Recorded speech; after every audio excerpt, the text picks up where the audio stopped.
Greetings and salutations, Dota fans. Welcome back to our second day of Eastern play here at the HyperX D2L Season 4. We're getting through the meat of our schedule now. Only one more weekend left of Eastern play.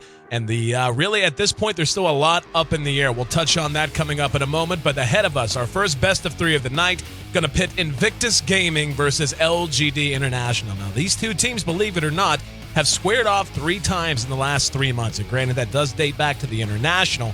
However, what might surprise most is that LGD International actually has the best in that series, the best record, I should say. They've defeated Invictus Gaming twice in their last 3 meetings, but that does include a BO1 win during the International group stage qualifiers. So, looking at the more recent matchups, they've met twice and they've split those series. IG beat them once, but LGD in their last meeting managed to 2-0 them. So IG sitting pretty in our standings so far, at least in comparison to LGD.int, as they are still seeking their first win.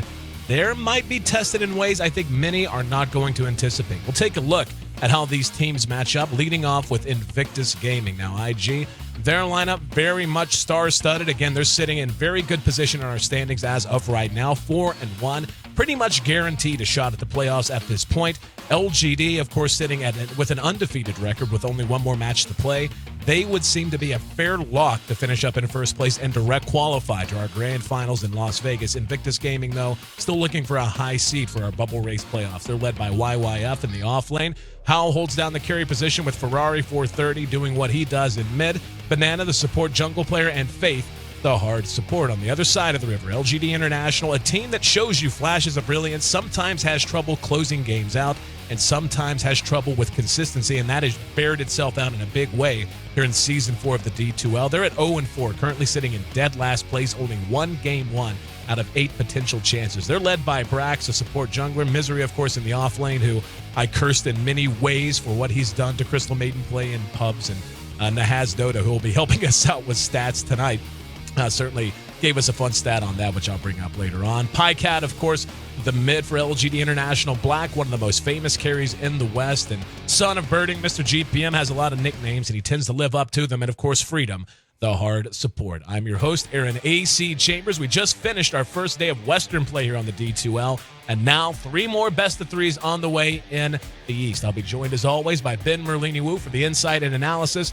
And, of course, Nahaz Dota, who's been such an amazing guy helping us out with stats so far. We'll be giving you the titillating little tidbits of information we all know and love. Welcome in once again. This is the HyperX D2L, our first best of 3 of the night. LGD International taking on Invictus Gaming. Coming up next. Stick with us.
Hey guys, just checking in one more time. Don't want people sitting around wondering what the hell's going on. Unfortunately, it seems like Invictus Gaming is having some trouble connecting to the Perfect World servers. They've actually been communicating with us, and we had some delays in getting all the players in, and that was going to be rectified via assessments and penalty time on the bonus time during the draft. But as of right now, they are literally having problems getting any players into the game at all. So we're working with them directly. They've sent us screenshots and other forms of proof that they're not just stalling or buying time or whatever. Not that we think that they would, but just so you know, it is established, and we are working with them. Hopefully, we'll be able to get this series going very, very soon. We apologize for any inconvenience caused by this, and just bear with us. Hopefully, you enjoy the soundtrack or the playlist rather that we always have going. In the meantime, though, again, LGD International and Invictus Gaming coming up next. So stick with us, and again, thank you so very much for your patience. We'll be right back.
And finally, we've got the draft ahead of us, and LG International Invictus certainly didn't want to blame IG. We worked with them, made sure that they got into the game on time, and unfortunately, those who are perceptive will notice that the bonus time has been assessed against them. That's not because of their connection issues that were keeping us from getting things going. Originally, they were missing a player for 15 minutes after the posted start date, so we assessed them bonus time based on that. But then even after that, when we tried to load in, they had 3 who simply could not connect. So we got all of that squared away. The draft's going to be moving pretty quick because of it, so I'll make no more small talk. Of course, going to introduce our analyst, my co-caster, my good friend, and of course the boss that he is, Merlini Dota. Merlini, my friend, welcome back. You and I have had a lot of Dota over the last 24 hours, and we got 3 more series ahead of us. Leading this one off, LGD Gaming International, taking on Invictus, and a tale of 2 teams on 2 sides of the same coin. LGD still looking for their first win. Invictus, though, has only dropped 1 series the entire time so far. Yes, sir. We have had a ton of Dota in the past 24 hours, and IG's kind of under the clock with the bonus time. LGD.int, though, they're kind of drafting like LGD China with a high priority on Night Stalker as well as Venomancer. Mm-hmm.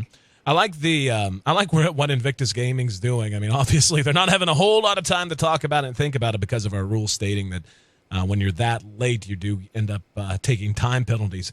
But just simply getting a lineup that's going to be able to roam, going to be able to move, going to be able to blow targets up. Nice single target initiation potential out of the Clockwork, Shadow Demon, and Leshrac. It's kind of a throwback to 2012, the old patch days. Lead off with the Disruption, follow with the Split Earth, so on and so forth. And on the side of LGD Gaming, they're just kind of wide open right now. They pick up the Mirana. We'll see if that's going to be a farming Mirana with Black playing it. Night Stalker, of course, gives them aggressive potential. Venomancer allows them to play defensive or offensive using a Max Plague Ward build if they so choose. And the Tidehunter, of course. The Tidehunter has slowly been making his way back into competitive much more since 6.79 than he was basically invisible in the days of 6.78 following the International 2012. But we've seen him played a couple of times lately. And the bring back of Kunkka, too. Yep. And we saw Kunkka played by Mouse earlier today versus Na'Vi, and it was not paired with the Shadow Demon, but it was still pretty effective because they had the Crystal Maiden as well as the Mirana to set up. Ooh. And interestingly enough, Pudge, last pick by LGD. Now, the Pudge pickup, that's fascinating to me, and I'll tell you why. They're going to have so many ways to abuse this lineup. Think about the changes with the Night Stalker, the way he works at night now, how often night comes around. Granted, it's the same amount of time, of course, just split 50-50, but they're going to have a lot more windows in the early game to begin to abuse Mirana's ulti and work in conjunction with the gank potential of the Night Stalker. This is going to be a very aggressive lineup coming out of LGD.int. And I like the fact that they've got, oh, wow, they're actually going to put Pycat on the Mirana. Okay, I was going to say, I think that might be a Black. Are they going to farm the Night Stalker? I think they are. Yeah, I think there are better heroes suited to that, unless he gets a lot of kills. But Black, I mean, we've seen him play Ursa before. He doesn't tend to move around as much as other one positions. LGD going with a very unusual strategy. Invictus Gaming, theirs is pretty cookie cutter, I'd say, except for the Kunkka. But even Kunkka we've seen now and then. Pudge is something that Na'Vi has busted out now and then, but other than that, we rarely see the face of the old Butcher.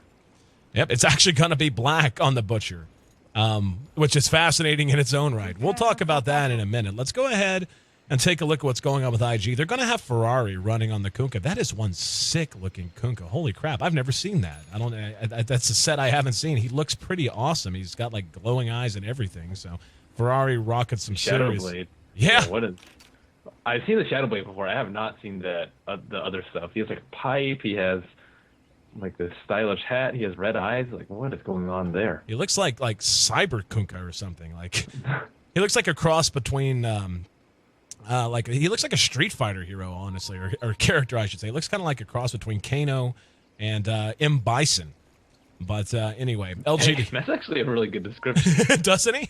But LGD moving into the jungle. We'll stop talking about how swagged out Ferrari is, at least for a moment. LGD moving as 5. They know where the ward is. They pinged it out. Yep. So Face should have an easy 50 gold coming his way. And what do you think of the buff to killing wards? You think it's awesome for supports that they get 50 gold? Good. Yeah, I think it's already a reward in itself, but at the same time, it's like, well, they don't have vision, but you're still like suffering gold. So I think it's just evening the playing field in between 1, 2, 3 rolls and the 4 and 5. I like Easy 50 for Banana. Banana's like, I got that. Screw you, Faith. I like the idea that it helps you mitigate the cost of sentry wards if you're a supporter who's trying to counter ward. Like it doesn't take away the whole cost or anything, but just the fact that you could do it and be like, oh, okay, so I got this right. I guessed right. I knew where they warded. I did my job as a support, being attentive to map vision and map presence and all that. And because of that, I managed to take away their vision, and it only cost me 50 gold. I just think that's a cool concept. I personally think Observer wards are very cheap compared to Sentry wards. I think Sentry wards would probably cost a little bit less too. Dust is 180, and then Sentry wards, it got nerfed on the radius too, so you have to spend more of them. I think it's slightly too expensive, but I mean, I guess Gem is really expensive too. So, all right, so Misery already rotating mid. I don't think they can get early kill on Ferrari unless he plays very, very aggressively. He has 2 tangos and a Stout Shield, and I don't think those 2 melee heroes are going to be able to die very effectively. Pretty much all of these lanes are going to have the potential to be volatile. Pycat on Mirana is probably the safest, but YYF they're picking out YYF. Yep, way far forward. Here comes Misery. Oh, the Gale got him. He's going to drop the cogs, but Misery is there to land the gush to slow him down even more. He's going to have to tank tower shots to do damage, and looks like, wow, he's actually just kind of tanking those on purpose, it seems like. There goes one salve by Misery. Yeah, that was kind of weird. He was just kind of stutter stepping and almost intentionally tanking. Is he going to steal this? Up. Oh, he did get it. That's not very good for their triple lane at all. Tide already forced to blow fast. YYF didn't really lose anything. So the early roaming by LGD.int with their early Venomancer and Tidehunter it's not bad, but they need to get kills or they need to get experience. But they're not really getting either at this point. Both of them sitting around level 1/2. Let's see, Pycat's challenging the pool camp here as well, soaking up some experience if nothing else. Faith and Banana both getting close to level 2. Shadow Demon actually is level 2, so he may want to start roaming with that Leshrac sometime soon. Brax here in mid has a little bit of help in the form of Freedom, who is clearing himself up, ready to land a Gale. If there's a smoke already, but Pycat has already picked up a haste rune, so he's not going to be the target. Here comes the smoke. We knew that was coming, and I'm actually surprised that Banana's rotating before he hits level 2. Always curious to see. He's so close at this point. Here we go. There's going to be a void thrown out. And Ferrari, a little bit far forward. Let's see how they want to go about this. Trying to bait the Night Stalker in. And looks like Brax is having none of it. Not really liking the way that things are looking at the moment. He's actually got help coming. And, yep, Faith might have spotted him there. Would have been close. Their smoke's about to run out in about 5 seconds time. Their window is very small. Here's Brax going to be X back. The Torrent way off the mark. There's going to be a Gale after the disruption, actually before the disruption. Ferrari going to try to cut him off. Good. Split Earth. Locks him down. Our first blood should be taking place right now, and it will be. That'll go to Shadow Demon. The illusions from his disruption getting the range damage they need. 1-0. Invictus Gaming takes the lead. Was Kuka level 4 right before that? I think they were waiting for level 2X and then Torrent. So a slightly unusual build from Ferrari. He did save his skill points at level 3 and 4 so he could go for a kill, but he didn't actually hit the X Torrent. Just a little bit of extension there by Freedom trying to protect his teammate in middle. And we see Faith and Banana trying to roam around on bottom. The big thing in this early game is that LG did already wasted 2 of their reserve wards, one right here, and they pretty much just fed him 100 gold like that. And now they don't have any vision. They have no idea where their supports are. To be honest, they didn't even really have to smoke there to get that kill. Yeah, they could have rotated very safely. Ferrari continuing to go one-on-one with Brax. Freedom's hanging out there. We can take a look at the CS and see Weaver in this bottom lane is certainly doing quite well. 21 CS, though, is leading the way. Was leading the way for Black. 24 Brax on this Night Stalker. That's going to be the curious thing. When 4 minutes comes around, is he just going to farm it up? He's getting close to having his phase boots if that's the direction he wants to go, or is he going to decide to maybe get active, maybe start to make things happen in conjunction with Black? Black is going to have I've never seen him play Butch, have you? Black? I actually just saw Brax just get completely blown up, and that was kind of weird. But, yeah, I actually have. A long time ago, D2L Season 1, I saw him play Pudge, and it's you're going to laugh when I tell you what they ran. They ran Pudge Omni Knight. And that thing owns. Oh, it's awful. It's miserable because every time you land a hook and a dismember right afterwards, the Omni just heals the Pudge, and it does a gorillion damage. You can blow up anyone. Basically, from 5 minutes until 15 minutes in, you can just blow up. Hooks. Yeah, if you hit him. That's correct. YYF going to be Gush. Here's Pudge. Black. Oh, wow. Throws the hook wide, so showing a little bit of rust on the big man. Yeah, and that's with him being 40% slit. I can't imagine what what's going to happen when they're at 100%. I think they do need vision, though. If they expect Pudge to be there, it's going to be very easy, and that's where the Night Stalker comes in. But Brack's still farming up in mid. He has his boots, he has his bottle, but still just chilling in mid. There's only 3 minutes left of the first nighttime. IG already getting a pretty good lead into the game, 2-0, about 2,000 gold lead for them. Pudge free farming versus Weaver free farming. I'd much rather have a Weaver free farming. You can see YYF using his creeps as bodyguards, knows that Black is standing right there waiting for him to come out even a little bit. And even that's a little dangerous. That hitbox on that hook can be a little funky sometimes. You'll see it catch the very edge of your hero's hitbox. And sometimes it doesn't always look like it should have hit. Brax, they know when Night Stalker is missing, though. YYF has to be extremely careful. Maybe if he were level 6, then he could play a little bit more riskily, or if he had a TP scroll, but he has neither. Yep, Brax moving into position. And he's just short of level 6, halfway between 5 and 6. YYF, ooh, he's going to come back forward.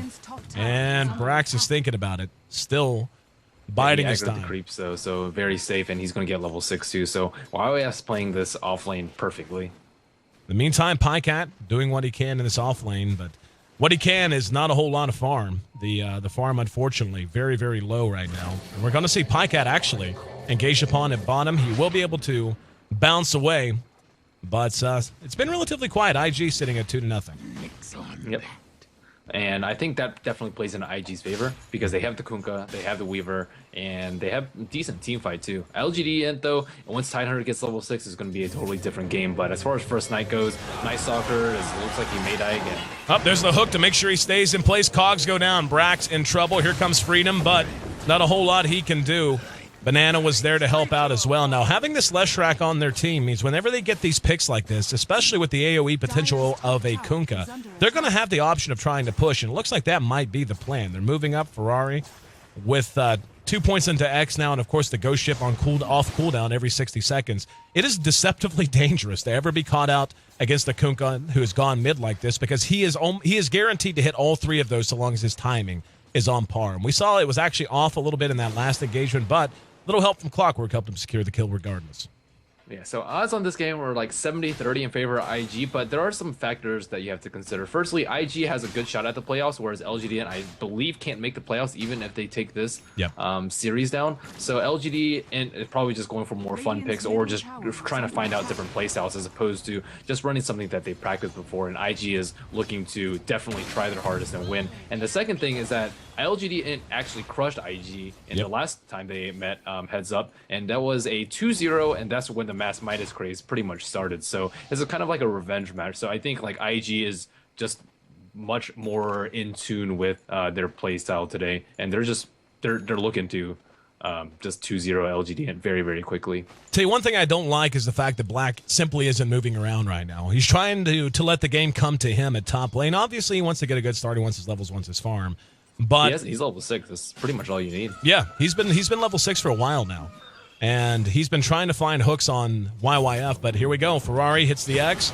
Brax will be caught with the Torrent. There's the Ghost Ship. 2 big TPs coming in, but not before Brax ends up dropping. Misery's there. He is not level 6. Will be disrupted to cover their retreat. Black's there, and that's something worth mentioning, by the way. Having up Sacred Arrow splits the wickets. Having disruption certainly helps against Hook, it helps against Sacred Arrow, helps against all of these projectile spells that LGD has, Venomous Gale even included in that. But it also creates clutter. That's going to make things hard on Black in terms of landing hooks, and right there we saw that in action. He was looking for a hook to grab one of the retreating offenders, but with two illusions in the way, just really didn't have a shot at it. Midas #1 is up, and we see it on How on bottom. Is that correct? Let's see. Yeah. Yep, Midas up. And Shreds in 9 minutes. That's very good farm. 60 CS in 9 minutes. That's not perfect, but pretty darn close. 40 CS for the Pudge played by Black. I mean, that's good in theory, but we're not seeing Pudge be Pudge yet. We need Pudge to be landing hooks. He needs to be completely taking this map apart. And so far, Black, I mean, he's coming up on level 7. Has up his Arc Boots, so he's not going to have mana issues. We'll have Max Hook very, very soon. But IG, I mean, and it's kind of a combination of both. Black, as you mentioned, it is worth repeating, is not a one-position player who likes to move around a lot. He likes the 5-man, and he likes to farm if he's not fighting a 5-man. Pudge is a hero, though, where he's going to have to make things happen on the map on his own. Yeah, I think that I don't really like him in the safe lane, especially as part of a duel or a tri lane. I think he's decent in a one-on-one because he has so much room to chase. Well, this was pre 6.79, but he's really good in middle though because he just excels with runes. We're going to have an engagement onto the high ground. There's a disruption on Misery. Torn off the mark, and so is the Split Earth. Faith and Banana being pursued out. There's a Sacred Arrow that's going to swing wide. The Gale did hit onto Banana, though. And here comes the Weaver. Misery in trouble. There's going to be a hook onto Freedom. And the Starfall plus a little bit of cleanup damage, enough to get the job done. Black has yet to throw a hook and hit it. And unfortunately unable to do anything in that fight. And Pycat actually, X marks the spot back mid-TP. Very well timed there out of Ferrari.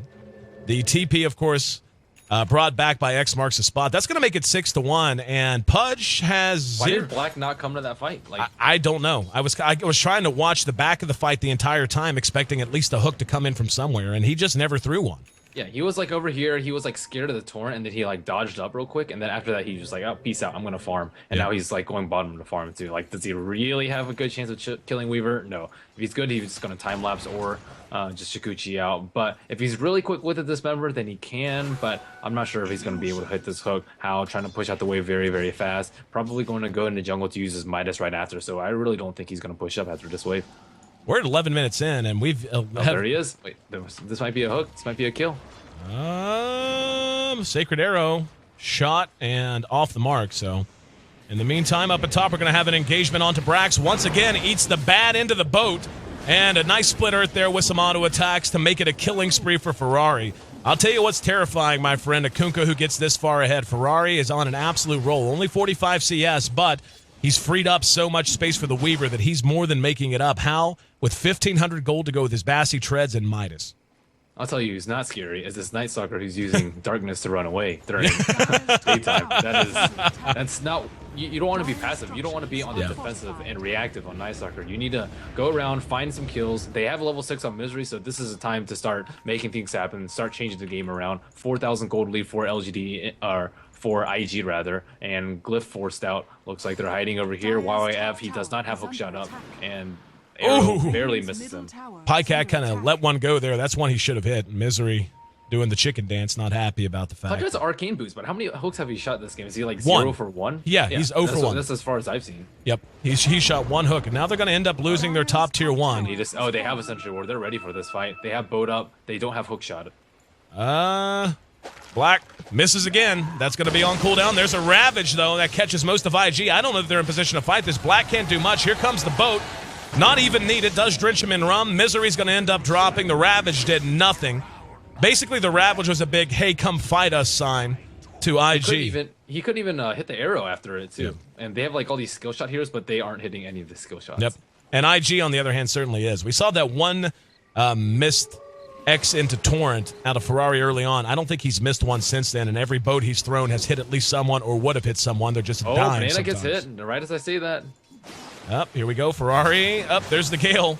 And Banana will end up dead. There's a Torrent, though. They end up trading 1 for 1. Here comes Brax engaging on Ferrari. He's just doing so little damage. He doesn't care. Faith is there throughout the Demonic Purge. Weaver just pecking away at him. Faith likely to drop, but can Hal chase down Brax? If so, it might be worth it. Doesn't look like he's going to try the... Ooh. He has 1 level of poison on him. It might hit tick right before. Yep, there it is. The inglorious end. So unfortunate. Brax just continuing to struggle. It's 12-3 right now. 14 minutes in a game that's been... Was there a hook shot that fight? There was the one, not that fight. The one over here. No. Over here. Boots. Over here there was. That is? Over here there was. He shot it from right here and went after the Shadow Demon, missed, and Tide came in, ravaged, and basically said, "Hi, we're ready to fight." And IG turned and took the win. That's kind of what happened. It's ridiculous. He can shoot like 5 hooks. He can follow up after a Venomous Gale, after a Void, after an Arrow, after a Gush, after a Ravage, and just none of those are happening. So, I'm very scared for Black's versatility. Is he gonna be able to hit a hook here? He's uphill. It is nighttime. He should be. Oh, maybe he can hook Banana here. Still looking for it. Still looking for it. Still looking for it. Oh, they have the ward. They'll spot him out now. Still hanging around. Ferrari's a bit far up there. There's going to be a hook this time, though. It's coming from the little guy. Boat's on the way. Black throws a hook out of desperation before being crashed into. Brax is doing no damage. Seriously, is not touching Ferrari 430. Freedom locked down in the jungle. There's going to be Mirana's Midnight Shadow. It simply doesn't matter. Double kill for YYF. And there's the dust. Pycat spotted out. Hal should be able to track him down. Not even going to have to. This is just brutal. It is. This is a game that was over before it got started. Yeah. They may get a tower on top, so small constellation, but Misery he's going to suicide for it. Yep. They do get the tower kill, but that's a mega kill streak going to YYF, something that they're going to get the mid-tier one as well. Hey, there's a hook.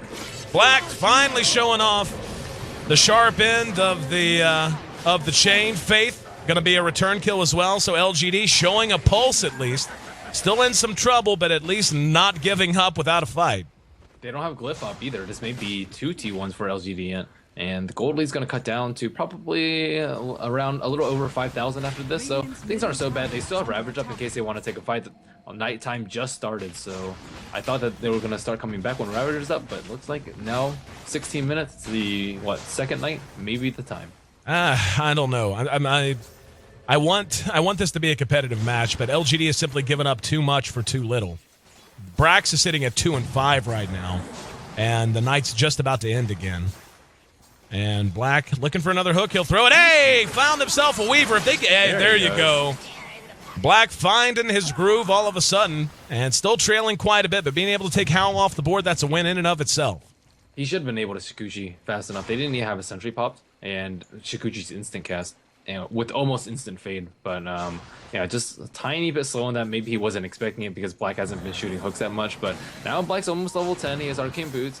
He has his cloak. He's, what, 2-4-4, I believe? Yep. That's not bad. He's getting better. Yeah, it's the him. Slow siege will continue. He's got 2 stacks on his flesh heap. Certainly could be better, but at least now getting active. And there's a hook. That time kind of threw it blind, unable to find much of anyone. Ferrari there with the rest of the team. YYF did complete his mechanism. That's going to be problematic for LGD in these fights because they are fairly reliant on burst. They're going to have a little bit of damage over time they rely on out of the Venomancer if he's able to hit a good gale, if he's able to get... Oh, Freedom going to be hooked out, cogged in, and there's a hook, grabs YYF. Good disruption, and the Split Earth caught a couple boats there, cleans up Tide. Black has to run. Dust goes off, and Black being pursued on the high ground while Brax is pursued down in the river. They're going to be able to track them both down, and only one left standing right now. Didn't even see where he went, actually. Looks like he TP'd out. It's poor Pycat. And this is kind of the problem I'm having, is LGD, again, with a good Gale, maybe a good Poison Nova. They have some sustainable damage just in the form of dots, but other than that, they just don't have anything but kind of bursty stuff that's predicated around Pudge. And with that mechanism up, IG's just going to be able to draw these fights out very easily.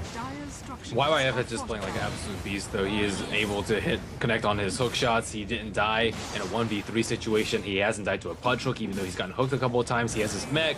He's 7-0-7 on him. And, I mean, we've seen hit or miss Clockworks, and this one is a big, big hit.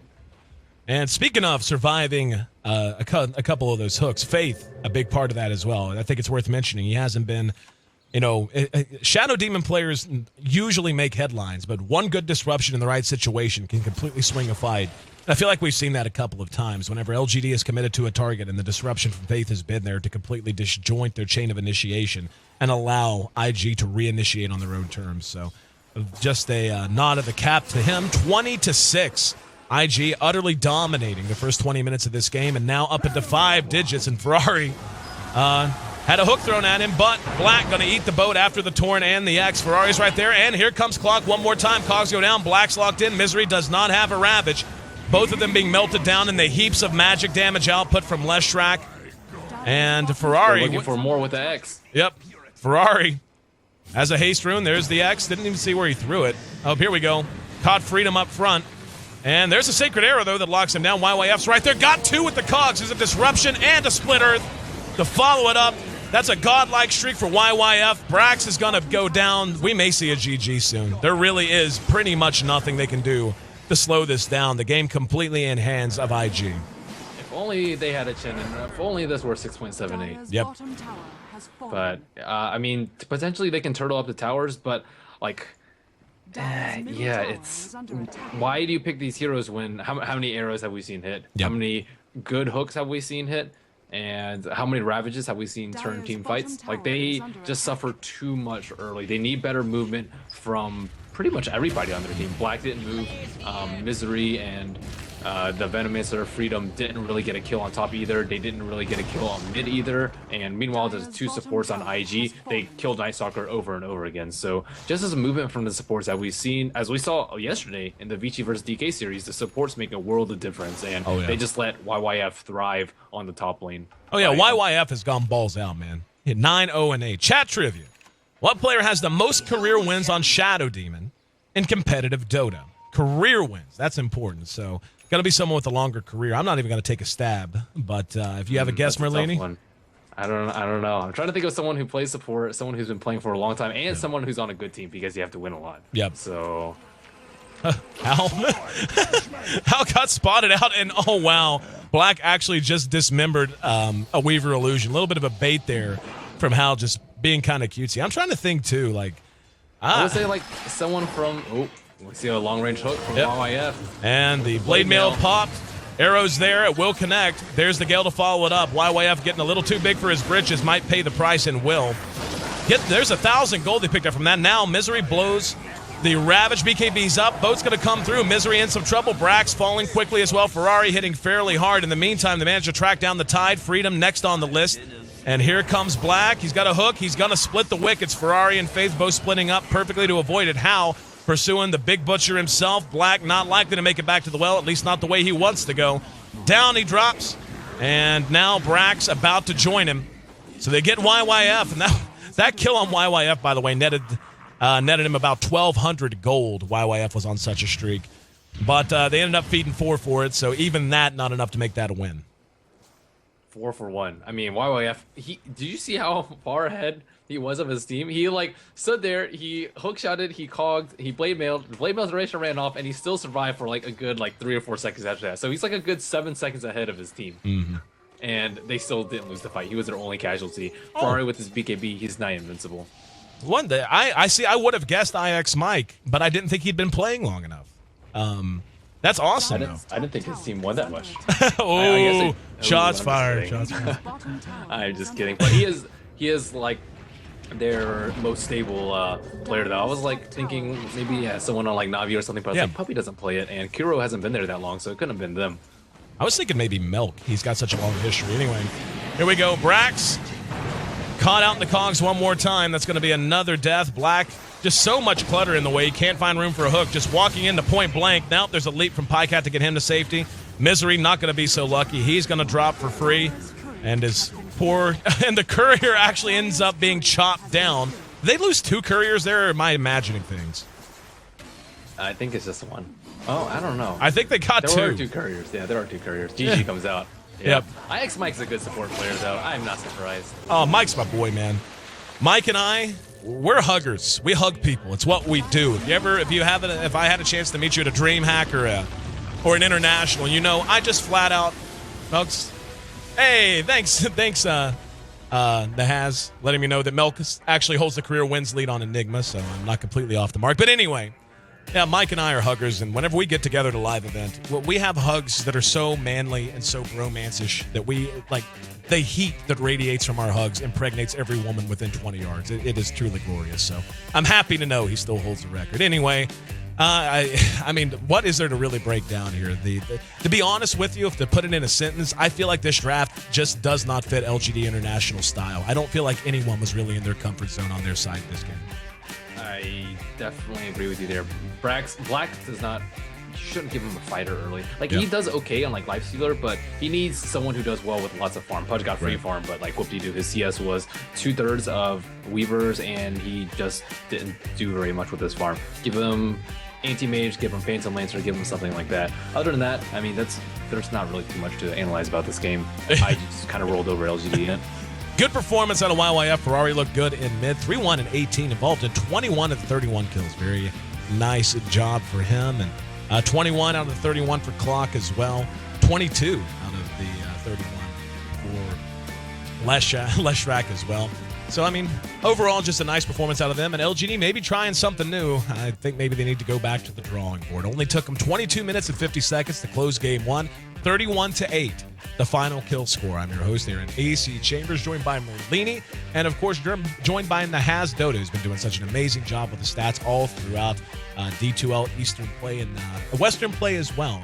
I want to remind everyone, Western Play did kick off today. We had Na'Vi playing against Mousesports. They got the win. And we also had Alliance taking on Virtus Pro. Virtus Pro, of course, minus Solo following the bombshell announcement that Solo will no longer be a part of that squad. Virtus Pro put up a pretty good fight in game one. But anyway, catch the VOD. You can catch those on D2L.GG. But again, just want to remind everyone, pretty much every day from now on, every day we've got Western Dota action that's going to be starting at 9 a.m. Pacific Standard Time. Some days we even have triple headers. And I'll tell you what, if we can, just go ahead and flash up our schedule so you can get an idea of just what you have to look forward to over the next 2 weeks. A lot of Dota about to be played. If we have the schedule. Connie.